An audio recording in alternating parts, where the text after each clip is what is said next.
As you can already see on the screen, we've got a motion that will be debated by Professor Julian Savulescu and Professor Dominic Wilkinson. Just as I was getting up, Julian said, please don't do those paragraph of introductions, which I'm definitely not going to do, because I think they've already been introduced today, and I think all of you certainly know who they are, being such eminent bioethicists anyway. So just a little brief something about how this session is going to run. So we are going to have Julian propose the motion for 10 minutes. Then we're going to have Dominic oppose the motion for 10 minutes. Then each person will have 5 minutes each to rebut.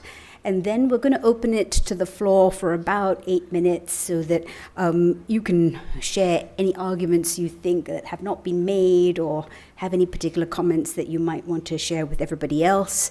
And then we are going to do a little just sort of simple hands up vote about which side of the motion that you might be more keen or more persuaded by after today's debate. Okay, so without further ado, it's my pleasure to invite Julian Savulescu up to propose the motion. Okay. Thanks very much, Sumi. So just before we start, let's do a sort of show of hands now. Who is for the motion? Parents should be able to decide on resuscitation of premature newborns. Who supports that? So 1, 2, 3, 4, 5, 6, 7, 8, 9, 10, 11, 12, 13, 14, 15, 16, 17, 18, 19, 20, 21, 22, 23, 24, 25. Oh my God. All right, so, and who's against it? Who's against? I think we'll finish the debate now. Okay, all right, forget about the debate. I want you to imagine this scenario. You leave the conference and you're hit by a car. Terrible accident. You're going to die unless you go to intensive care. But if you do go to intensive care, there's a 75% chance that you'll survive. Okay? You'll have 1 month in intensive care with painful procedures, another month in high support and another month in hospital. There's a 25% chance you'll die in intensive care. Okay? But if you're not taken to intensive care, you're going to die now. If you do survive, there's a 20% chance you'll have severe cognitive and physical disability. Your IQ will be at the level of somebody with intellectual disability. You'll be dependent on others. You'll be blind, deaf, and unable to walk. There's a 30% chance you'll have moderate disability, cognitive and physical. With an IQ in the low normal range, you won't be able to work in your current job any longer. You'll also need assistance walking, eating, and so on. You'll sometimes be angry, worried, and sad without any cause. But there's a 50% chance you'll have mild cognitive impairment or even no impairment.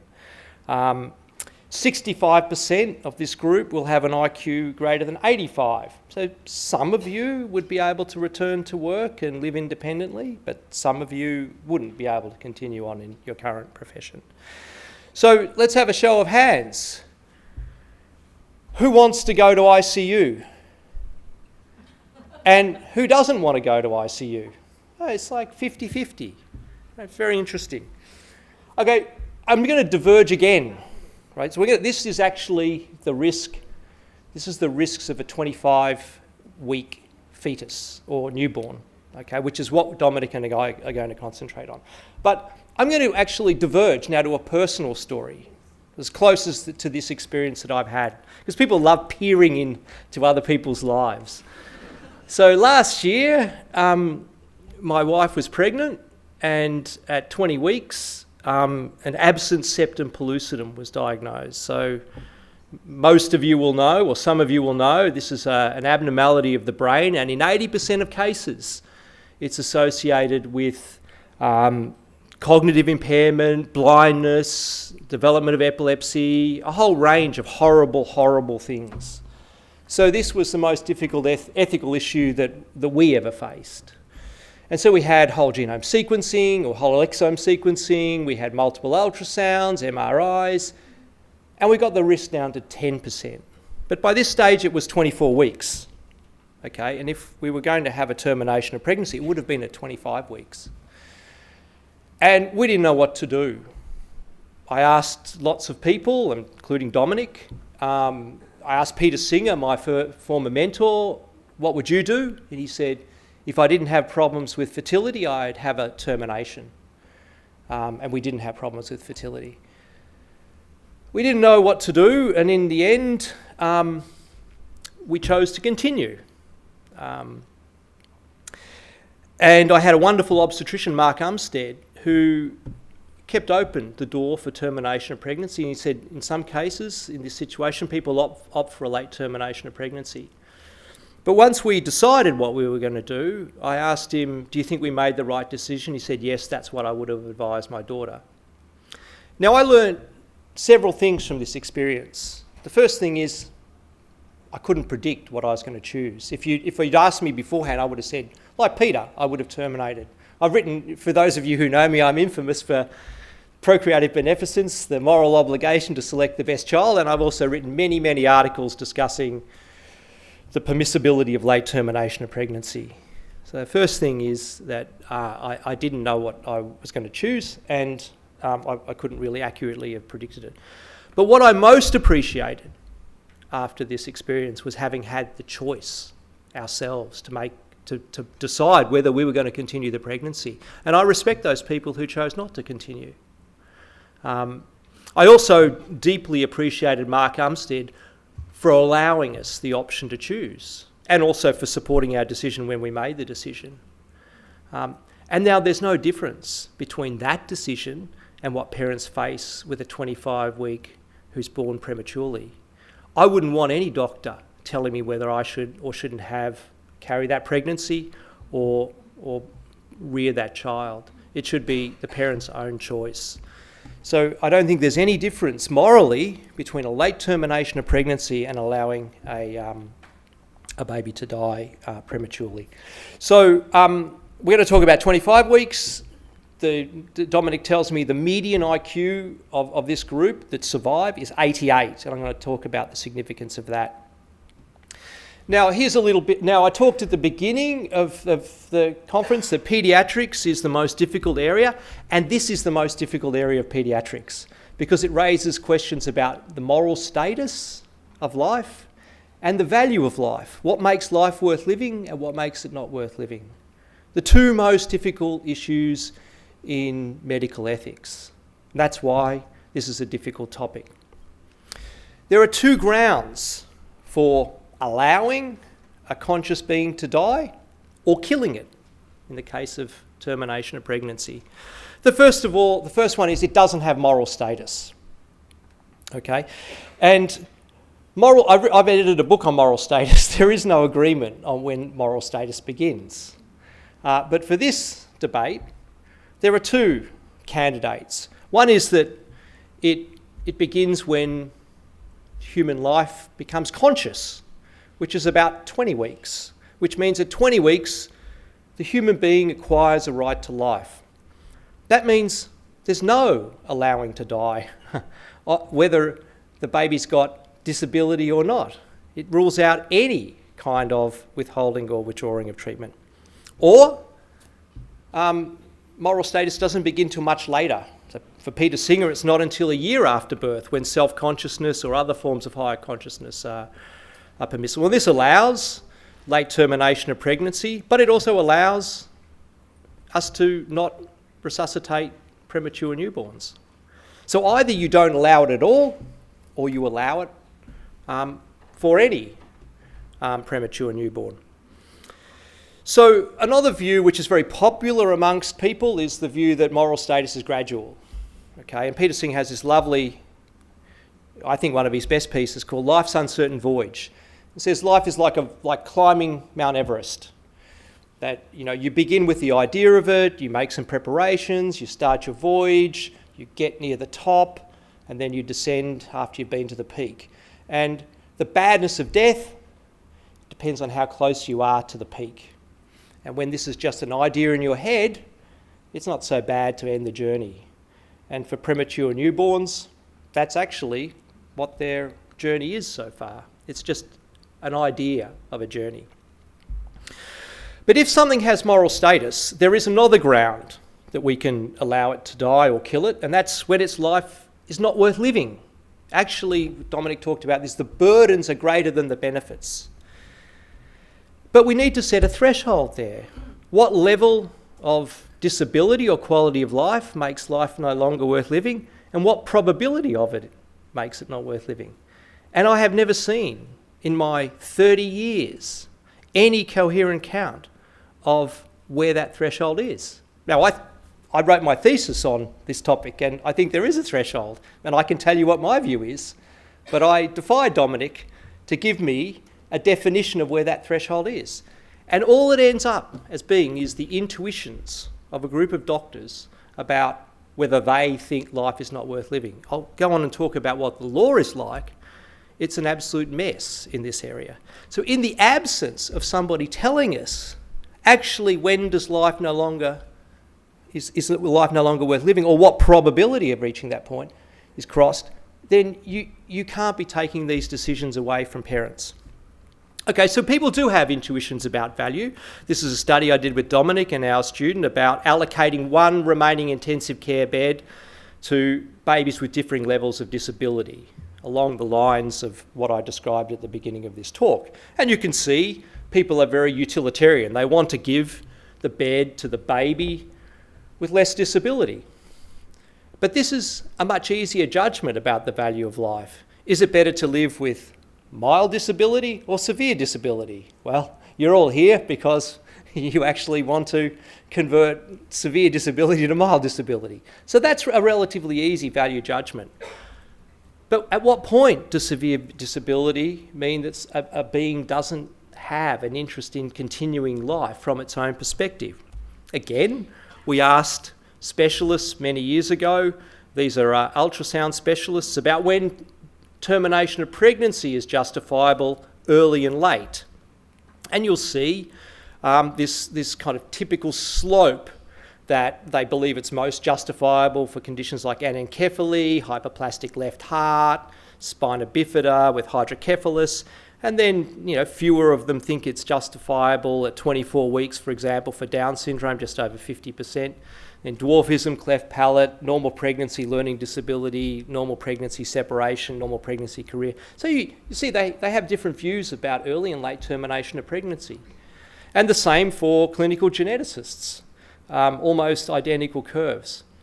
But does that mean that that's where the line is, at anencephaly or trisomy 18 or hyperplastic left heart?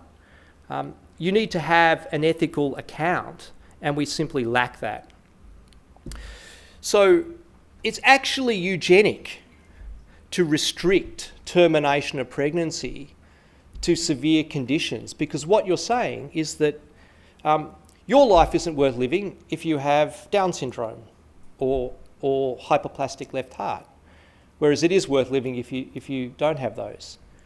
If you allow termination of pregnancy, is that 10 minutes, for all of those conditions, you're actually treating people equally. Okay, a median IQ of 88 matters. You need an IQ of 90 to complete a tax return in the US. Here are your life prospects with an IQ of 88. You can be a food assembler, work in the food services, or a nurse's aide. So it's not a trivial thing having a median IQ of 88. And that's also median. We don't know how many of those are close to 88. Okay.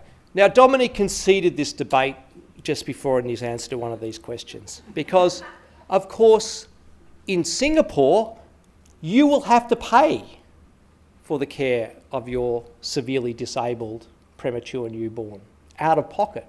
As Dominic said, if you have to pay, you should have the choice. So for parents, the financial and social costs mean that the choice should reside with them, just as he said before. I completely agree with him. Society also has an interest in this because there's an extraordinary cost of dealing with severe disability, a 20% chance of severe disability, as do siblings. Okay. All right, I'm going to quickly pass over this. One way of answering this question is say, well, when does the law judge life no longer worth living? It's just a mess. The legal judgments have no coherence. They haven't set a line of level of disability. Typically it's unconsciousness or imminent death. Neither of them involved in premature newborns. And if they do make a judgment, it's about severe cognitive disability and pain. But it ultimately ends up being vague, saying we have to weigh somehow this calculus. That's not good enough if you're going to make decisions about life and death. So I'll pass over the legal judgments. So, conclusion. If the newborn lacks sufficient moral status, any allowing to die is permissible, like in late abortion. There's no moral difference between late abortion and allowing newborns to die. If the newborn has some moral status, then it's eugenic and discriminatory to restrict it to those who are disabled, unless you can show where the threshold is for a life that's worth living. And this hasn't been described, let alone defended. Is it a 5% chance of severe disability? 5% is statistically significant. You might think that the downside is so great you want to avoid that, and that would allow many premature newborns to die. As Peter Singer said, and I've argued with Dominic, if you don't have problems with fertility, it's more rational to attempt to have another child. That's not what we decided to do, but at least it should be offered to people. So these arguments apply to higher gestations. Unless a threshold can be defended for the level of disability and the probability that makes life not worth living, imposing a threshold is arbitrary, a paternalistic experiment. Newborn intensive care is a massive experiment, and eugenic. And if any allowing to die is permitted, it implies no or low moral status, so the preferences of the parents should prevail at 25 weeks or even higher gestations. Brilliant. Well, thank you, Julian. It's always exciting listening to Julian, and I always come to the end of his talks thinking I've been persuaded, but then I go away and reflect on it, and often I think, no, that doesn't make sense. So just to kind of make this concrete, this is what we're talking about. This is based on a real case. This is based on cases that Singaporean colleagues talked to me about when I was here last. So this is the type of case that you agonize over: baby being born at 25 weeks, expected fetal weight 700 grams, born in a Singapore hospital, threatened premature labour. The parents say, we won't accept any risk of disability. We don't want resuscitation either now when our baby you think is going to deliver today, or actually any time up to 28 weeks gestation. Should we go along with that? That's what Julian's saying. In fact, he certainly says for this and right up to 28 weeks, and I think it's very clear from his argument that 28 weeks is not a bright line, that he would allow that considerably higher. But let's not get distracted. What we're talking about, what the motion says, is that parents should be allowed. It's not that parents should be involved in decision making. The question is, should parents be allowed to let their baby die if they're born before 28 weeks gestation? Resuscitation means life-prolonging intervention. I am not arguing that all of these babies should be resuscitated, that parents should never be allowed to request, but at least some extremely premature infants, we should say no. Parents should not be able to request non-resuscitation. Julian's presented some of the background facts on which we agree. We didn't want to get kind of caught up into I say this percent, you say that percent, I say this degree. So we agree on what it looks like. So as suggested already, for babies born at 25 weeks in Singapore in the current era, they have an 80% chance of survival. Those who survive, more than half have no or mild impairment, a third have moderate degrees of impairment, and less than a quarter have severe impairment. And the rest of these here. So we've heard some of Julian's arguments, but just to kind of go back to first principles, what reasons could we think for thinking that these parents should be allowed, permitted to request non-resuscitation? Well, we can say, yeah, they can request it. Of course they can request it, but we'll say no. So that wasn't Julian's argument, but somebody could run that argument. It's not very interesting. We'll move right on. So one argument, and Julian seems to implicitly be claiming this, is that parents have a right to make this decision. Perhaps along the same lines that they have a right to make decisions for themselves. But parental autonomy for their own life is not what we're talking about. We're talking about decisions for others. Autonomy is about self-governance. It's not about our right to make decisions for another. Parents are a surrogate decision maker here. And when we are surrogate decision makers, that comes with responsibilities. We don't just get to say no to anything, no matter how beneficial. There are limits as surrogates to the decisions that we can make. Parents don't own their children in the view that used to be held. There are defined limits. We'll hear more tomorrow about the boundaries of the zone of parental discretion, but we're all very familiar as paediatricians. We've heard some of the real challenges in different healthcare systems.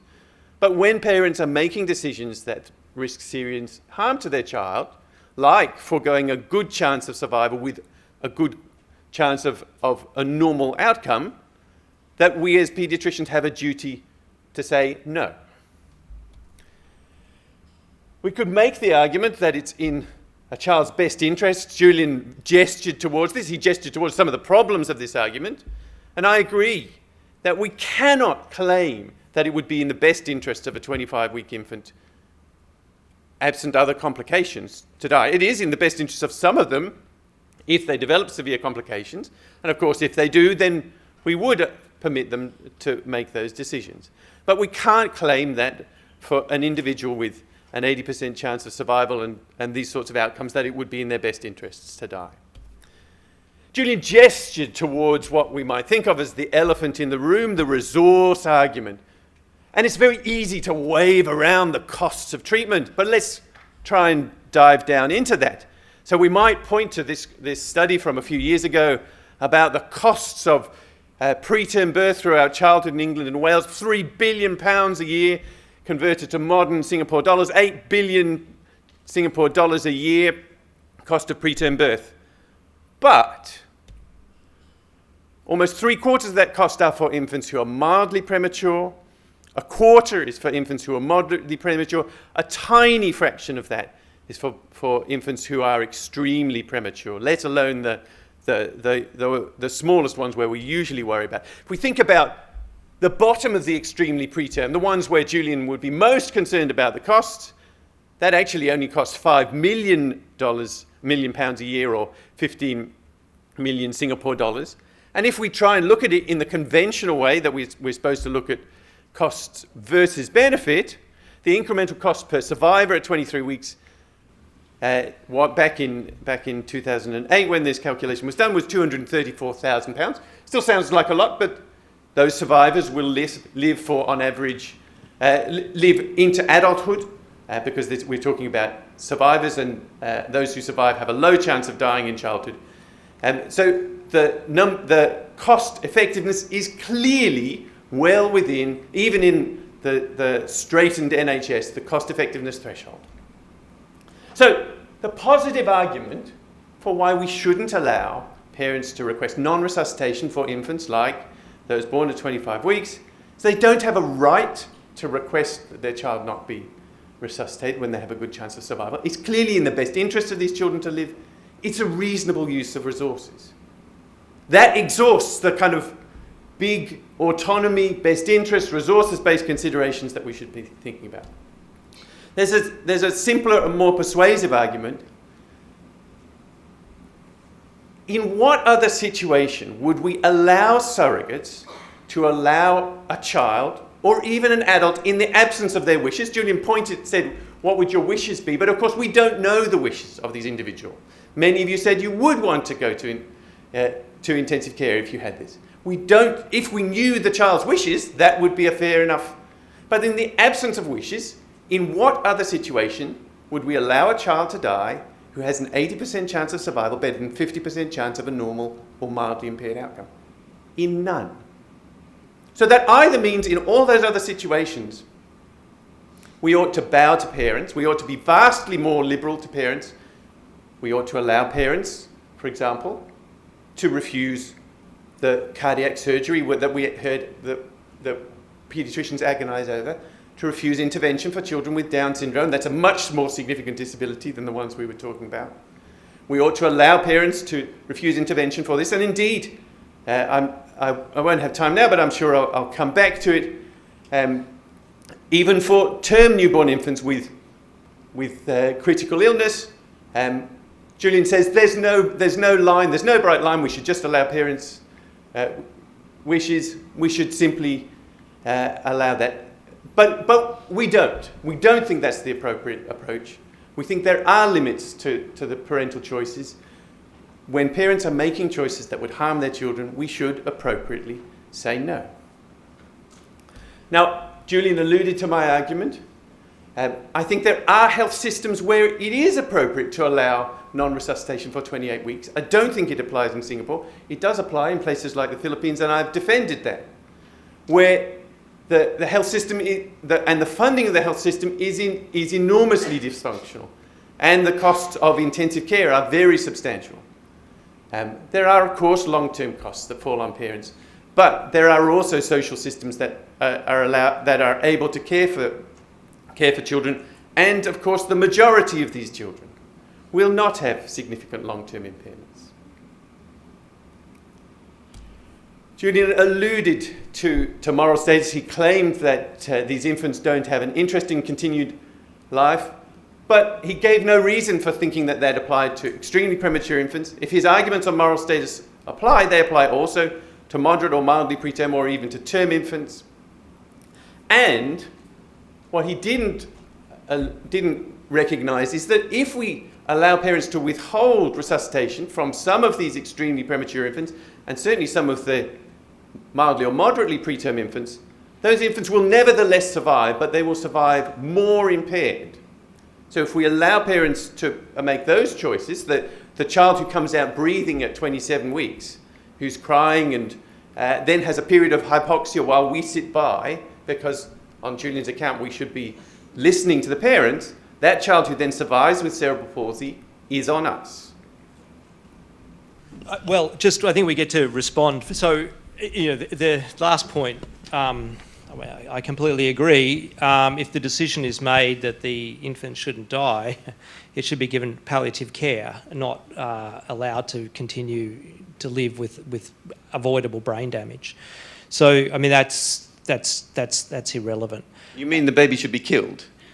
Yes, just like you would do if you allowed a 23-weeker to die, or indeed what you do in late termination of pregnancy. In fact, you do kill the baby in late termination of pregnancy all the way up to birth. So, so my question to you is, you talked about a zone of parental discretion.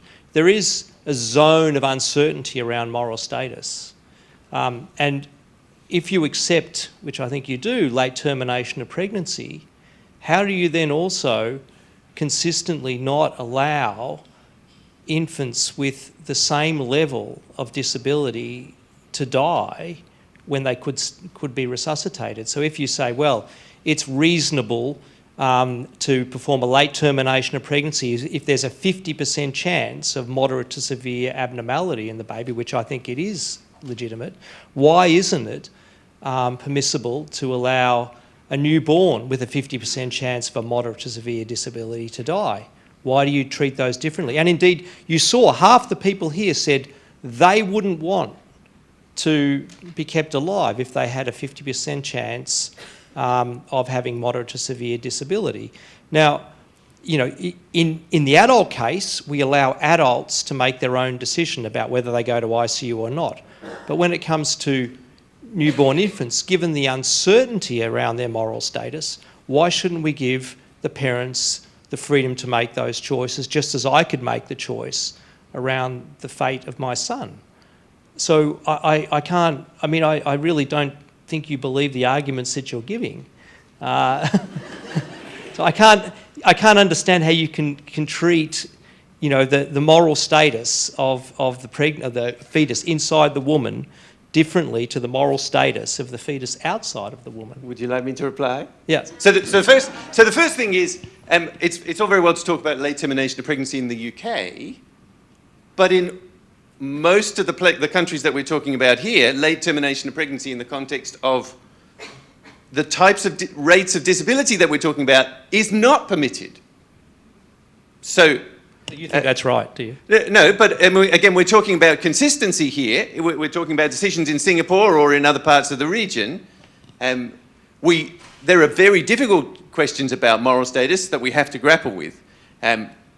But if you're drawing a parallel with late termination of pregnancy, you've shot yourself in the foot, because across almost everybody in this room, late termination of pregnancy is not allowed for situations that have a 20% chance of severe disability. Well, that means no premature infants should be allowed to die.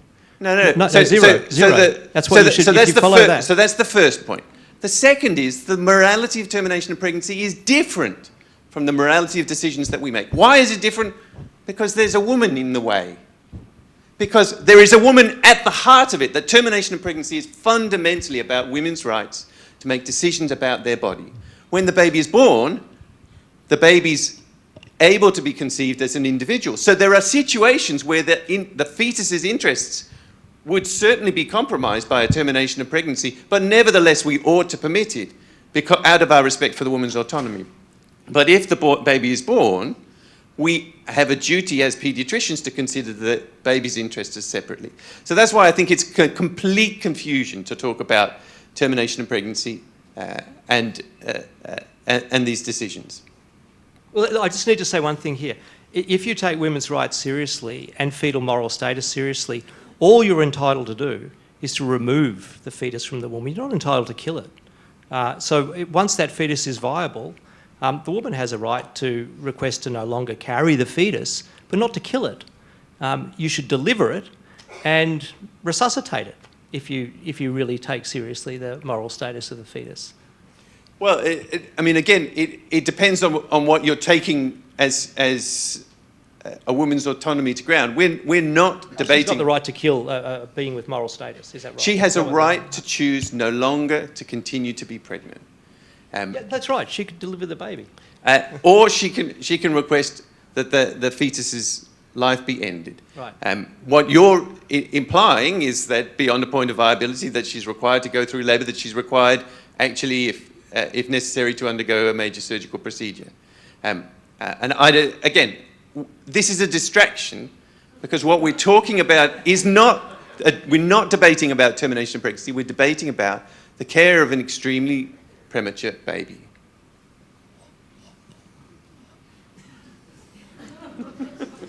So do you want to open it up to questions? Shall we go to the audience? Yes. The roving mic, I think. Yes, there is. So we would love to hear from you. Anybody with any sort of insights or comments or arguments you think have not been raised yet? Yes, please. I'm not very clear. So what's been said is when during pregnancy, the woman decides, right? Because that's her choice. And once a baby is born, then it's us, with the parents maybe, or just the pediatrician, is that what we're saying? That the pediatrician has a right to decide. So I mean, just to be clear, as I've argued earlier in the day, parents have a huge role, but it's a bounded role, and it's bounded by decisions that would be harmful to the child. Unless you claim, as Julian might appear to be, that it isn't harmful to withhold treatment when a child has got an 80% chance of survival, better than 50% chance of no or mild impairment, then this decision looks like it's outside the zone of parental discretion. We, of course, should involve parents in decisions. We do involve parents in decisions. And for more premature babies, we should support their decisions if they don't wish to embark on intensive care. But there's going to come a point. Now, of course, the difficult question is, where is that point? That's neither, I haven't set where it is. Julian says we can't do it, so we just throw up our hands, we just allow parents to choose anywhere they like. That's his argument. And I think we have to do better than that. So if parents, after listening to the pediatrician or the neonatologist, and the parents feel, that the child still belongs to them, they are going to be taking him home and paying and supporting, right? So if they decide, well, this is really too much because we are too poor, we can't bring the kid for rehab or whatever it is, then they can decide. So in the context, again, where a child is likely to require severe likely to have severe long-term disability and require rehabilitation, of course, that needs to be taken into account. That's not the situation for most extremely premature babies, because most of them won't survive with severe disability. As I've alluded earlier, in health systems where those costs are very substantial and they fall on parents, like low-income countries, we have to expand the zone of parental discretion. But that doesn't apply everywhere. I don't think it applies in Singapore. It doesn't apply in the UK. It doesn't apply in Australia. Julian's argument is, it doesn't matter. We don't know, therefore it's all up to parents. No, but, sorry, you said it's obvious that if you have a 50% chance of moderate to severe disability, it's in your interest to live.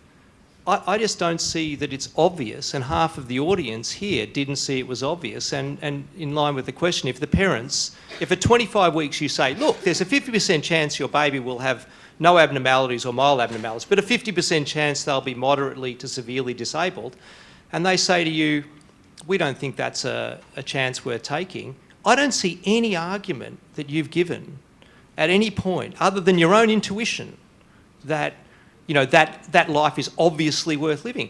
I say it's not obviously worth living, and half of the audience support me in terms of their vote. Well, so given that we have this deep disagreement, let parents decide. Well, I mean, again, as paediatricians, we care for lots of these children. These labels are misleading. Moderate disability refers to children with ambulant cerebral palsy, children with an IQ of more than 70. These are not children who have lives that are miserable, that are unable to function. I think that's severe. Well, so now we have another disagreement. So you think that's mild? I think it's severe. No, I think an IQ of 88 is really bad. So we're talking about our value judgment. Here we're talking about what are the chances.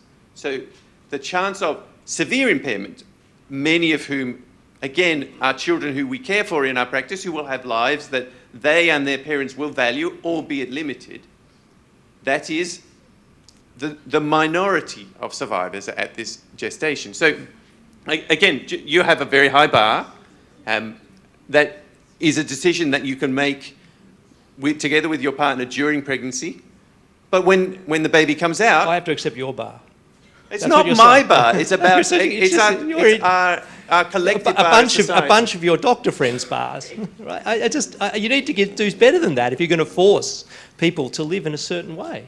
Well, I mean, again, so Down syndrome is a paradigm example of a moderate degree of impairment. I think people should be allowed to terminate Down syndrome, and they should be allowed to allow a child with Down syndrome to die. They're not allowed to now because of one section of community's views about the value of their lives. Well, I'm not sure that you can say that it's one section of the community who've decided that children with Down syndrome have lives that are worth living.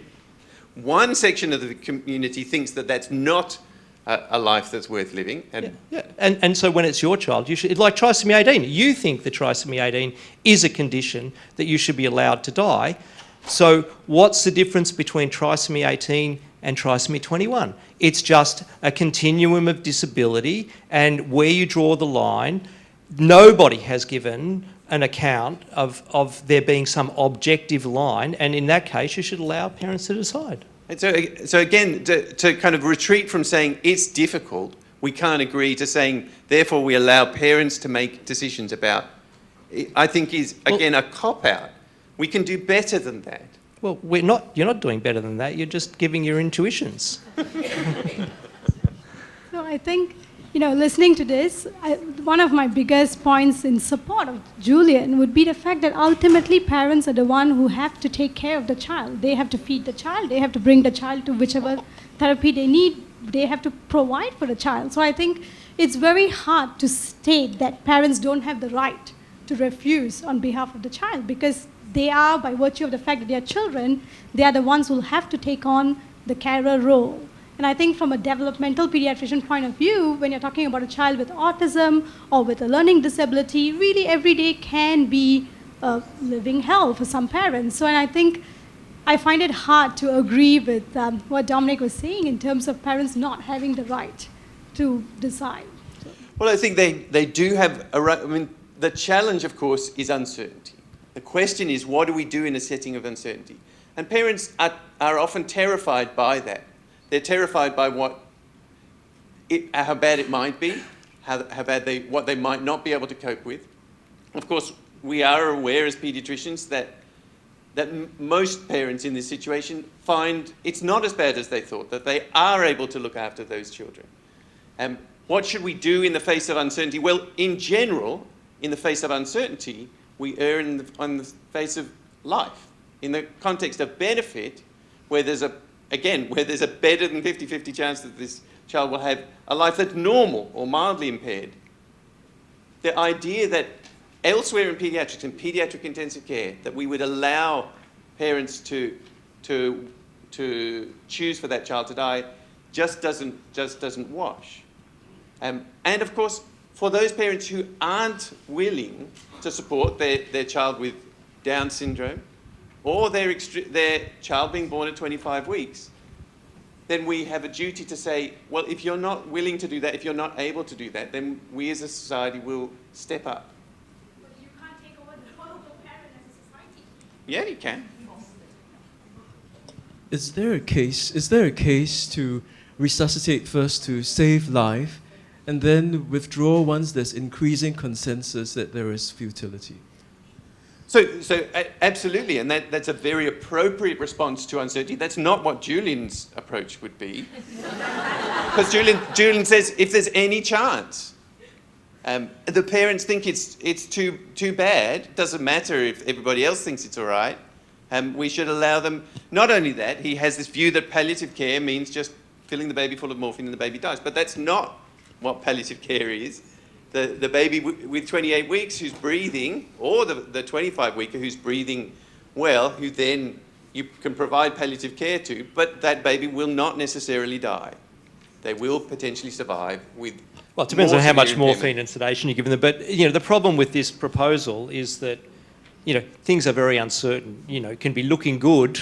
And then by the time you realise it's not going to be good, the baby's off ventilation, the baby's on the ward, or the child's 3 years old and they've got major learning disabilities, and yes, it's true, as Dominic says, some people find this a wonderful experience, but there's many people whose marriages it ends, whose lives it destroys, and given that sort of stake, the newborn infant is not like a 3 or 5 year old. Let's remember that. So we're not talking about the whole of paediatrics. We're talking about a period where a week ago it was inside the uterus and you could have done a late termination of pregnancy. And you're talking about a being that hasn't really begun its life. It hasn't begun in any. It doesn't know where it is. It doesn't know what day. It doesn't have any relationships. It hasn't yet actually begun its biography. That's the reality. And we should apply different standards to that, to a 3-year-old or a 5-year-old or a 10-year-old. And Dominic knows that. You don't treat newborn infants in exactly the same way as you would treat older children. So I think it's infelicitous for him to say that I would just allow any open slather. I'm opening the door in a period where parents should have more discretion. I think we are missing a point in recognizing when life begins. I think if we set a goalpost there, then the very flavor of our discussion would change. I'm a pediatric surgeon. I deal with disability. And whenever I confront patients with disability, I just take off my specs. If you just look around the room and see how many of us have disability, and we are living a life, and you come across people with disability and ask them, how do you manage? Do you think your quality of life is good?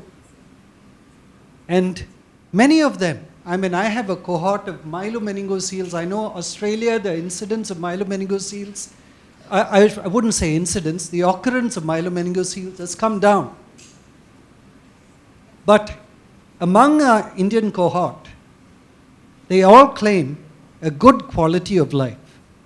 So I think the debate should be as to when we recognize life? And if so, every life is a life worth lived. Recently, I had an opportunity of treating a child who had an ASD, who had a cleft lip and a cleft palate, and the ultrasound showed corpus callosal agenesis. And some of my colleagues told me it was a hopeless existence.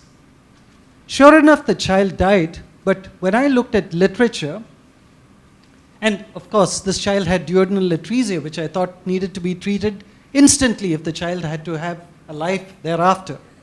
If we look at literature, the lived experiences, even children who have come into adulthood with corpus callosal agenesis have had meaningful roles in society. So I would leave that as a comment for us to ponder over as we deliberate on this.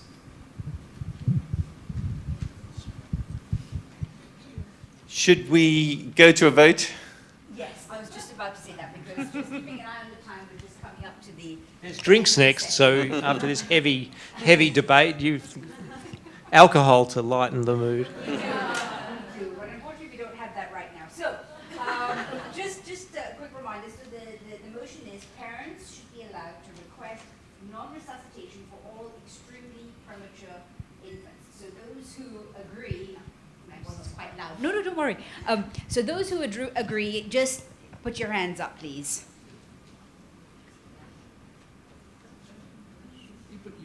Come on. Yeah.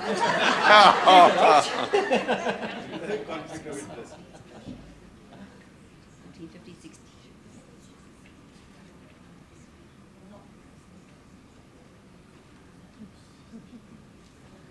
Okay, and all of those who disagree. Okay. So there's a lot more hands on this side now than there were before. No, that's not true. So, Fewer hands up. so I'm happy to concede. I lost, but I gained. No, you lost and lost. No, that was an excellent debate. Thank you so much for all of you participating, and please give a round of applause for Julian and Dominic.